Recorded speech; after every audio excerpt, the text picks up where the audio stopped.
It don't matter how hard Sequoia would have tried to not slip up and stay off the radar, she would have flawed and she would have slipped up somewhere. I know this for a fact she would have. It might not have been intentionally, but it would have been something to validate that she was somewhere at some time. On August 31st, 2021, Sacoya Cooper left her home in Columbus, Ohio. This was the last time anyone reportedly saw her. She was 33 years old, a daughter, a sister, a friend, a Black transgender woman with hopes, dreams, and a life full of both joy and struggle. Here's a video Sequoia uploaded to Facebook. Hey, what's up? My vibe right now is real at the casino, winning.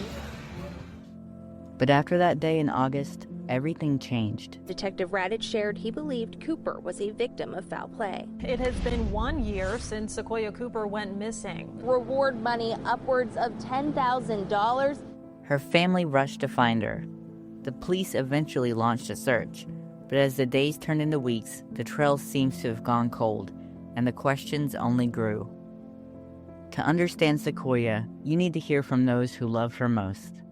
My name's Regina Love. I'm Sequoia's biological mom. It's funny because today is her birthday. She would have been 37. I pray to God every day. I think about Sequoia every day, wondering exactly what happened to her. Where is she? Where is her body?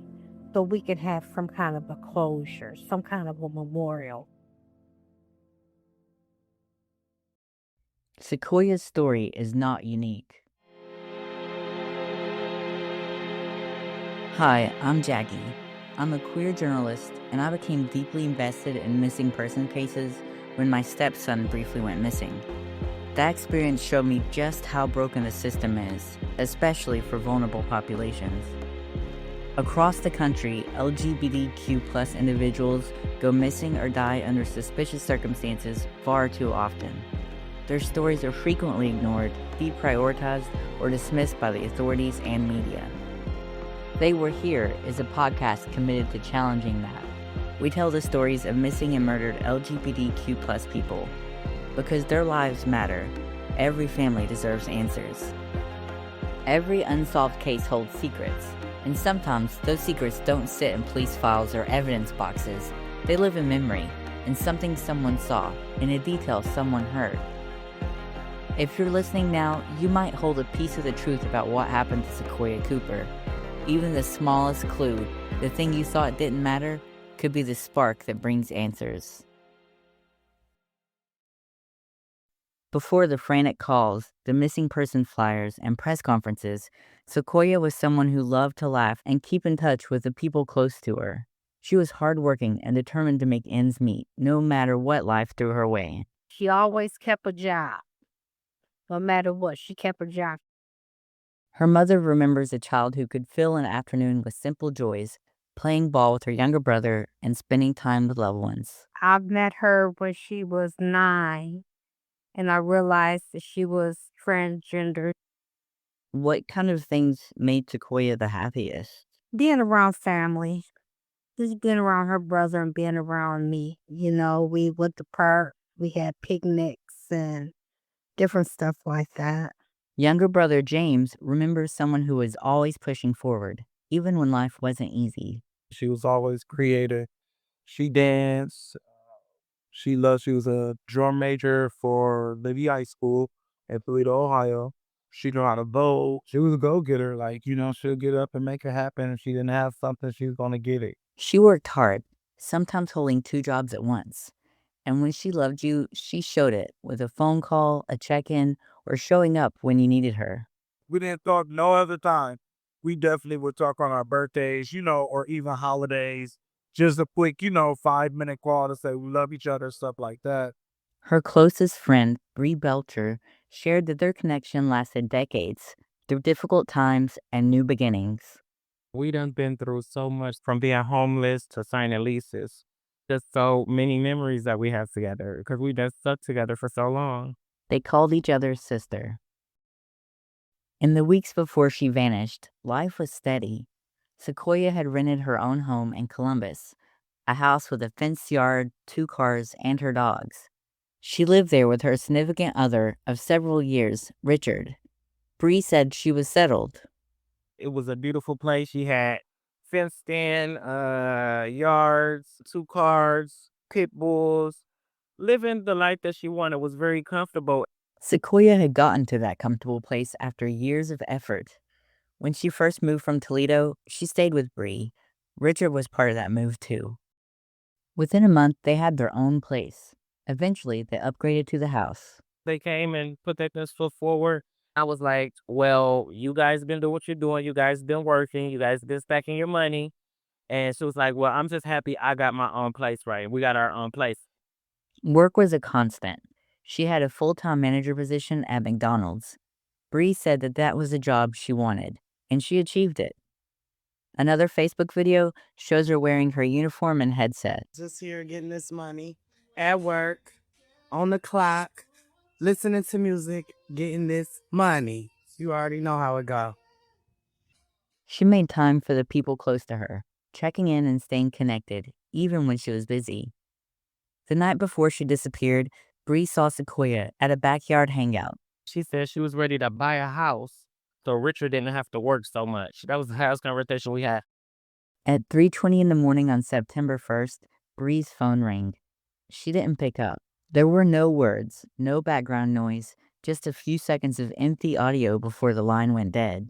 The message was nothing. So if I wouldn't have had that message, I wouldn't have knew she even called me. That call came just hours after she was last seen. Earlier that night, according to Richard, she'd left her home in her car around 11:30 to go to the corner store for flavored bottled water, the only kind she drank. She loved that water. So so he said if she was out of water, I could see her going and getting some water. But Sequoia didn't come home. September 1st, I wake up. I have a call from Richard. He's like, sis. I'm like, yeah. He's like, is Sequoia over there? I'm like, no. Why? He was like, she hasn't been home all night.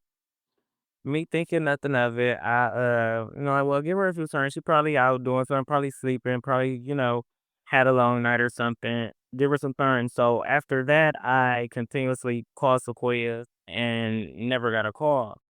That evening, Richard and Bree went to the police station to file a missing persons report, but the office was closed.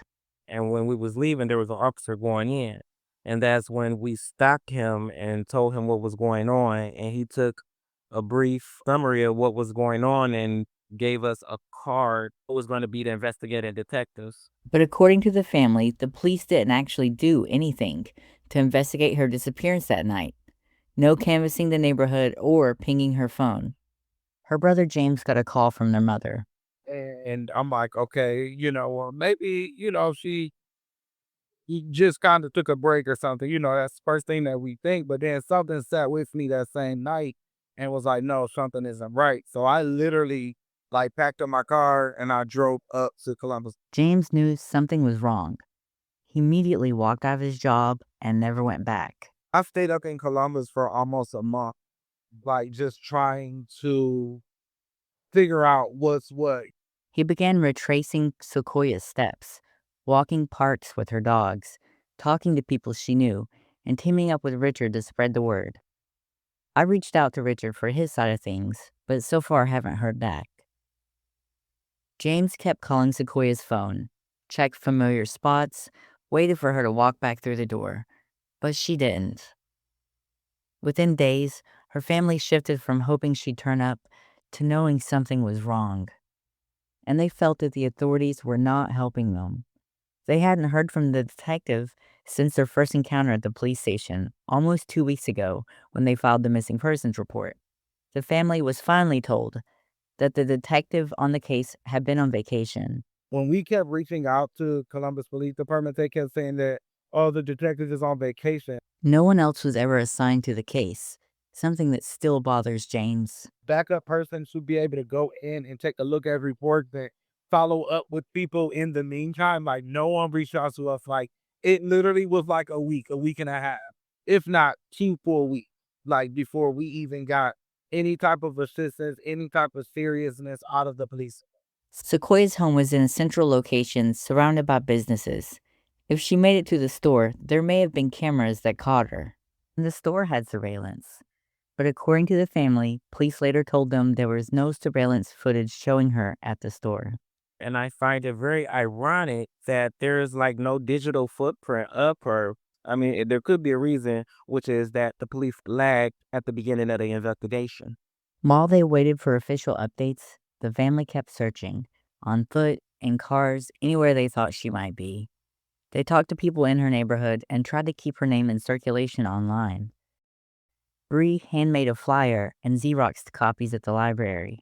Me and Richard just started placing flyers throughout the city. Then there was Sequoia's car, a 2009 black Ford Fusion. According to the police, it was found in a different location from where she was reportedly last seen. Police said the license plate on the car didn't belong to Sequoia, but haven't said who it belonged to. At a press conference in February 2022, Detective Radich of the Columbus Division of Police described how the vehicle was located. The vehicle was located using our LPR system, which is our license plate reader system. I saw the vehicle, entered the tag that was on the vehicle at the time into the LPR system. Got an email short time later that the vehicle was spotted out on the west side of Columbus. Upon getting into work that morning, went out to that location and the vehicle was there. It's not clear how they found the car with a plate reader if it had different plates. Detective Radich told reporters the vehicle was recovered in October, more than 6 weeks after she disappeared. He said the car was processed by the crime scene unit, but would not comment on the evidence, citing the open investigation. Sequoia's mom, Regina, felt helpless. I think they found the phone, found her car. We really don't know anything. And I think they just swept it up under the rug. During the press conference, police repeatedly referred to Sequoia by her birth name, a practice known as dead naming, which is harmful to transgender people. A year passed by with no word from Sequoia and virtually no information from the authorities. I was always calling them and asking them questions if you found her or if this or that, and they would always say that they couldn't tell me anything because it was still under investigation. That's all we have. Near the anniversary of Sequoia's disappearance, the police held a second press conference. Here's Detective Radich. We are hoping that in partnership with the FBI and Central Ohio Crime Stoppers, we can generate information necessary to locate Miss Cooper. We believe that there are witnesses. They announced that a $10,000 reward would be offered for information leading to her location. We believe that this missing person may be the victim of foul play. And we believe that there's a possibility that somebody out there just needs that little bit of oomph when you see this family that's suffering to come forward and to give us the information we need in order to resolve this missing person's case. The family finally felt hopeful that the police were working on the case and that someone might come forward with information. But they say that communication from law enforcement quickly faded again. Eventually, updates stopped coming. It'll be 4 years, the 31st of this month, and they still haven't told us or called us about anything. And that's hurting. According to the family, 3 years after Sequoia's disappearance, they obtained a court document from a reporter, an affidavit signed by Columbus Police Detective Ronald Lemon Jr. and dated September 7, 2023. The affidavit describes officers executing a search at a residence on Wood Thrush Way in connection with a homicide investigation involving a 10-month-old child. During the search, detectives noted that Roger Smith Jr. was identified as a person of interest in an earlier missing person case involving Sacoya Cooper. The document states that Sequoia's vehicle was recovered by missing unit detectives and that, quote, blood and spent projectiles were found in the vehicle. It further states that the blood was later identified as belonging to Sacoya Cooper and that the projectiles were .40 caliber ammunition. Detectives executing the Wood Thrush Way search recovered a .40 caliber handgun, which the affidavit says would be compared with the evidence from Sequoia's case. It's been 2 years since this affidavit was filed. However, family members I spoke to have not been notified of any of this by the authorities, and the results of the test on the gun aren't known. This information has not previously been made public. Sequoia's family isn't sure if or how she knew Roger.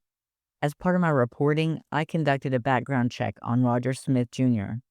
Records show he has faced multiple accusations, ranging from domestic violence and assault to concealed weapons charges, and a charge for changing the tags on a car in 2016. I reached out to Roger for comment. Hello. Hi, I'm calling to speak to Roger Smith Jr. Your answer speaking. My name's Jackie Fulton, and I'm a reporter looking into the case of Sacoya Cooper.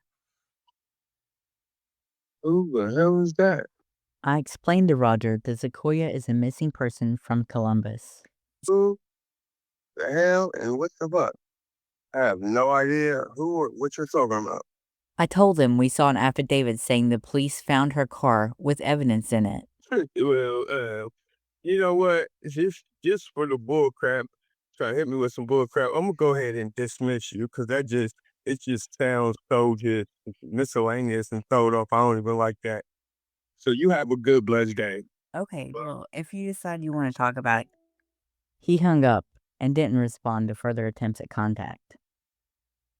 I also contacted the Columbus Division of Police to request comment on the affidavit, the background check findings, and the family's account of the investigation. For the missing persons unit, press 5. I called repeatedly, emailed, and even sent a Facebook message to them. Sergeant James Fuqua, Public Information Office. Is not available. Record your message at the tone. But I have yet to hear back. As she watched the investigation unfold, Bree kept thinking about what might have been done differently and why some obvious moves still hadn't happened. If you want help from the public, won't you be putting this name and this picture of this person out there? From the beginning, Sequoia's family has believed that who she was shaped how her case was handled. Do you think her case was handled differently because she's a Black trans woman? Oh yeah, absolutely. Absolutely. That's definitely a big part as to why she's being treated like this. It's been pushed back. Both James and Bree pointed out that the Gabby Petito case happened around the same time. It received wall-to-wall coverage on national news. Massive amounts of taxpayer resources were utilized. The Northport Police Department alone paid out over $100,000 in overtime for searches. The pattern isn't unique to Sequoia's case. National data shows that missing persons cases involving transgender women of color are often deprioritized, leaving families to search and advocate on their own. We see multiple barriers when it comes to getting Black trans women reported missing. Authorities may not take it very seriously. They may not take a report at all. And that if there's somebody to report them as missing, many times authorities don't want to take a report from a friend or a chosen family member. That's Victor Velstra, database admin of LAMP, LGBT plus Accountability for Missing and Murdered Persons. They want to have a physical report given in person by a biological family member. And because of how many trans people are estranged from their families, that can be difficult. But even for trans people who are not estranged from their biological families, often there's a lack of concern, deprioritization, lack of resources given to it. And we always like it when we do see some support from the local community, but really institutions and authorities should not be making the community and the family members of the victim fulfill the gaps in the system that other groups of people get to have and get to access. And that's also included in news coverage and in their official reports and databases where we see people dead named and misgendered, which can mean that people, even if they are found, are not identified for a very long time. Advocates have a name for the imbalance in attention: missing white woman syndrome. It's the term used to describe how cases involving young, white, middle-class women often receive far more media coverage and often more police resources. than those involving people of color, men, or members of the LGBTQ plus community. Missing white woman syndrome is a serious issue that affects LGBTQ plus people, but also anybody who is not a middle class white woman. And that is partially because that is who the media will cover and who will get the most attention from them. And that puts added pressure on the authorities to solve those cases and to give more resources towards those cases. And it's not that missing white women should not be looked for, because of course they should. It's that other groups do not get the benefit of that kind of a search and that kind of institutional support, usually across jurisdictions, sometimes international support. And we do not see that with LGBTQ plus people at all. Although when asked during a press conference if they were treating Sequoia's case any differently, Detective Radich said this. This is treated just the same as any other missing person case. We investigate them all the same. Bree has resorted to her own investigation into her friend's disappearance. She took criminal justice classes in college, gathering every scrap of information she can get her hands on. So it was really like pulling background checks, internet, and things of that nature. I just put a file together. She wonders if now she has more information on Sequoia's disappearance than even the police do. She's considered a cold case now, so she's only looked at once a year on an anniversary. That's the only time that they open her case. Per James, the detective has changed, but no one ever told him who is handling the case now. I was also unable to find out who has the case after multiple attempts to contact the authorities have gone unanswered. For Sequoia's family, the search for answers isn't just about solving the case. It's about urging anyone who might hold a piece of the truth to come forward. What did you do and what did she do to you? Why did you do this to her? Why? She's never hurt nobody. Once you take a life, it's like, regardless of what you do, there is no coming back. They want people to understand that withholding information isn't just keeping a secret. It's prolonging their pain and denying Sequoia the dignity of being found. Through every interview, every shared story, Sequoia's presence comes through. Her laughter, her loyalty, her ability to make people feel seen. Well, like everybody says, to get to know somebody is to love somebody, She's very outspoken, but all in all, she's a good-hearted and a good individual. For her friends and family, that's the legacy they want remembered.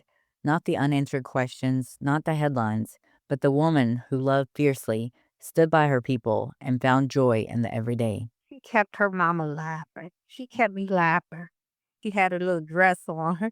It was short, and I pulled it down on her. She just said, "Oh, Ma." She was very sweet. She had a good heart. Tell you that. Had a very good heart. At the time of her disappearance, Sacoya Cooper was 145 pounds, 5'5", with black lemonade braids, wearing baby fat sandals and a black and white dress. If you know something, even the smallest detail, say something. What you remember could be the key to bringing answers. Please contact the Ohio Crime Stoppers at 614-461-8477. You can also visit They Were Here on Facebook to see photos of Sequoia and learn more about her case. This podcast was created by me, Jackie Fulton, fact-checking by Fendel Fulton, original music by Aaron Levison. Special thanks to Anna McLean, Jenny Sneed, and Lily Sneed.